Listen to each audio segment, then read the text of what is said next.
Hello అండి. అందరికీ నమస్తే. ఇక్కడ నేను దమ్ బిర్యానీ ప్రిపేర్ చేస్తున్నాను.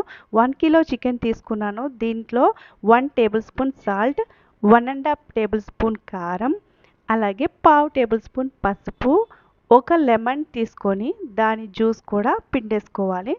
అలాగే 1 టేబుల్ స్పూన్ ఆయిల్ వేసుకొని బాగా మ్యారినేట్ చేసుకోవాలి దీన్ని. అంటే మొత్తం ఉప్పు, కారం, పసుపు ఈ ఇంగ్రీడియెంట్స్ అన్నీ మన చికెన్ పీసెస్కి బాగా పట్టేటట్టు మ్యారినేట్ చేసుకోవాలి. హాఫ్ కేజీ బాస్మతి రైస్ తీసుకొని బాగా శుభ్రంగా కడిగి దాన్ని కూడా 1 అవర్ పాటు నానబెట్టి ఉంచుకోవాలి. తర్వాత టమోటా పీస్ ఒక 2 టమోటాస్ అయితే సరిపోతాయి. టమోటా అలాగే పచ్చిమిర్చి, కొత్తిమీర, పుదీనా వేసేసుకొని దీన్ని బాగా బ్లెండ్ చేసి పెట్టుకోవాలి. నేను ప్రతి వీడియో 1 మినిట్లోనే కంప్లీట్ చేసి పెడుతుంటాను. కానీ ఇది కాస్త లెంత్ ఎక్కువగా ఉంది. చివరిదాకా చూసి చిన్న లైక్ చేసి సపోర్ట్ చేయండి.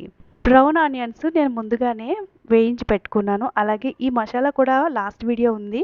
దాన్ని కూడా చూసి ప్రిపేర్ చేసుకోండి. ఈ మసాలానే యూస్ చేశాను నేను. అలాగే స్టవ్ పైన కడాయిని పెట్టుకొని ఫస్ట్ గీ వేసుకొని దాంట్లోని హోల్ గరం మసాలా వేసేసుకోవాలి. వేసుకొని తర్వాత దాంట్లో 2 టేబుల్ స్పూన్ల అల్లం వెల్లుల్లి పేస్ట్ వేసుకొని దాని పచ్చివాసన పోయేంత వరకు వేయించుకొని మనం బ్లెండ్ చేసి పెట్టుకున్న టమాటా క్యూరీని దీంట్లో వేసేసుకొని బాగా పచ్చివాసన అంతా పోయేంత వరకు వేయించుకొని దీంట్లో కొన్ని ఫ్రైడ్ ఆనియన్స్ వేసుకున్నాను. తర్వాత మనం మ్యారినేట్ చేసి పెట్టుకున్న చికెన్ కూడా వేసేసి కొన్ని బ్రౌన్ ఆనియన్స్ వేసి మూత పెట్టి మగ్గించుకోవాలి. తర్వాత మనం ముందుగా ప్రిపేర్ చేసి పెట్టుకున్న మసాలాను యాడ్ చేసుకోవాలి. ఒక 2 టేబుల్ స్పూన్స్. అంటే నేను ఈ వీడియో అనేది లెంత్ ఎక్కువైపోతుందని చెప్పి ఈ మసాలా ప్రిపేర్ చేసిన వీడియో ముందు ఒక వీడియోగా ప్రిపేర్ చేసి పెట్టాను. దాని లింక్ ఈ వీడియో కింద ఇస్తాను, చెక్ చేసుకోండి.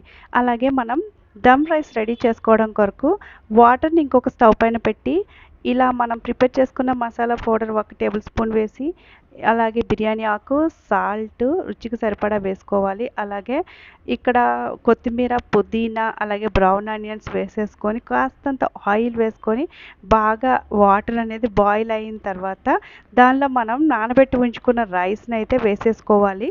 ఇక్కడ రైస్ మనకు 90% ఉడికితే సరిపోతుంది.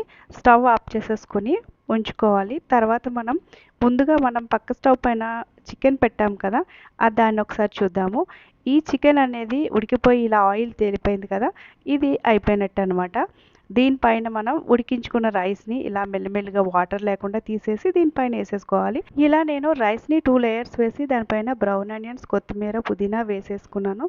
తర్వాత దీన్ని డైరెక్ట్ స్టవ్ పైన పెట్టకుండా దోశ పాన్ ఉంటుంది కదా, దానిపైన ఈ గిన్నెను పట్టుకెళ్ళి పెట్టాలి.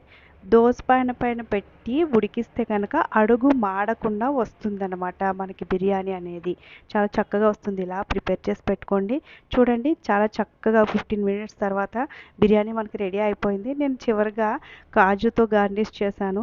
చాలా అంటే చాలా టేస్టీగా వచ్చింది. ఇది మీ ఇంట్లో కూడా ట్రై చేయండి. చిన్న లైక్ చేసి సపోర్ట్ చేయండి. Like, share, subscribe please. Thank you so much.